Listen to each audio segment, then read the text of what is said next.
નમસ્કાર વિદ્યાર્થી મિત્રો. આંકડાશાસ્ત્ર વિષયની અંદર આપણે બીજા પાર્ટમાં બીજું ચેપ્ટર એમાં વિભાગ બીના 2 દાખલા આજે નાનકડા કહેવા જોઈએ. તો એક સમમિત દ્વિપદી, આ 1 માર્ક્સ માટે પૂછાતા હોય. તમારા પાઠ્યપુસ્તકમાં દાખલો 6 છે જે એ આ પ્રકારે છે. એક સમમિત દ્વિપદી વિતરણ. હવે સમમિત દ્વિપદી વિતરણ હોય ત્યારે આપણે યાદ રાખવાનું કે પી અને ક્યુની વેલ્યુ સરખી હોય ને કેટલી હોય તો કે 1/2. દ્વિપદી વિતરણનો મધ્યક 7 છે, એટલે કે NP બરાબર કેટલા છે તો કે 7 છે.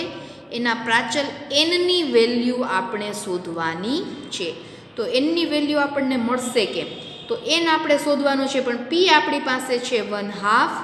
તો n × p = 7 છે. pની વેલ્યુ હું મૂકું n ગુણ્યા 1/2 × 7, 2 છેદમાં છે બરાબરની આ બાજુ જશે તો ગુણાકારમાં n બરાબર 7 × 2, એટલે n બરાબર 7 2 14 એવો મને જવાબ મળે. ત્યાર પછી એક દાખલો છે, એક દ્વિપદી વિતરણના પ્રાચલો અનુક્રમે. હવે અનુક્રમ શબ્દ વાપર્યો હોય ને ત્યારે પહેલાં જે પ્રાચલ હોય એ n હોય અને બીજો હોય એ p હોય.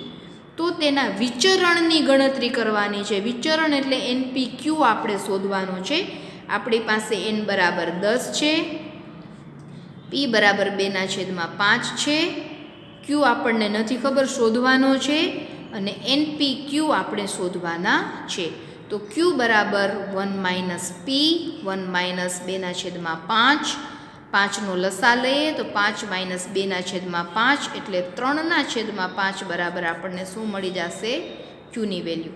તો NPQ એટલે n × p × q.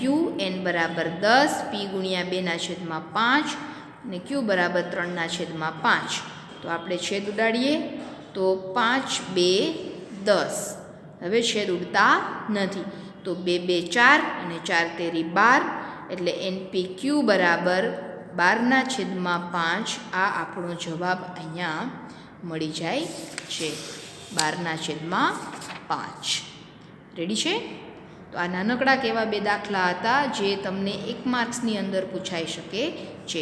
જો તમને આનું પ્રમાણિત વિચલન કરવાનું કહે તો તમારે આનું વર્ગમૂળ કાઢવું પડે.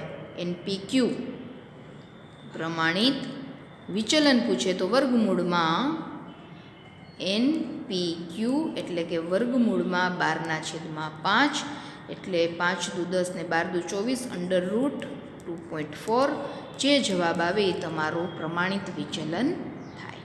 નમસ્કાર.